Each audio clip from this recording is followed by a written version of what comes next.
things. I'm not as usually as elegant in how I say things. So I'm gonna first say that peaceful protests are part of our democracy. We invite people to share their opinions. That's what our country is all about. The key word in that is peaceful. And if it's peaceful, us in law enforcement are going to make sure you have a safe environment to do it in. That's part of that process. If you let it turn violent, whoo, you do not want to do that in Brevard County. I'm going to tell you that, and I believe I can speak for my fellow sheriffs around the rest of the state. You don't want to let it happen. And just so there's no confusion, because I don't want to hear any whining later saying we didn't know, I'm going to break it down for you, all right?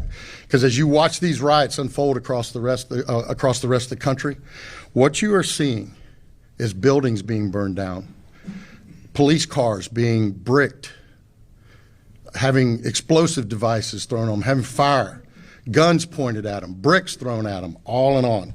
So I'm gonna break it down for you, all right? And if somebody wants to know what I mean by turn violent, all right, this is what I mean. If you resist lawful orders, you're going to jail. Let me be very clear about that. If you block an intersection or a roadway in Brevard County, you are going to jail. If you flee arrest, you're going to go to jail tired, because we are going to run you down and put you in jail. If you try to mob rule a car in Brevard County, gathering around it, refusing to let the driver leave, in our county, you're most likely going to get run over and dragged across the street. If you spit on us, you're going to the hospital and in jail. If you hit one of us, you're going to the hospital and jail, and most likely get bitten by one of our big, beautiful dogs that we have here. If you throw a brick, a firebomb, or point a gun at one of our deputies, we will be notifying your family where to collect your remains at, because we will kill you graveyard dead. We're not going to play. This has got to stop. You're watching what's taking place out there. You're seeing police officers that are being attacked, being spit on, being put in harm's way just for doing their jobs.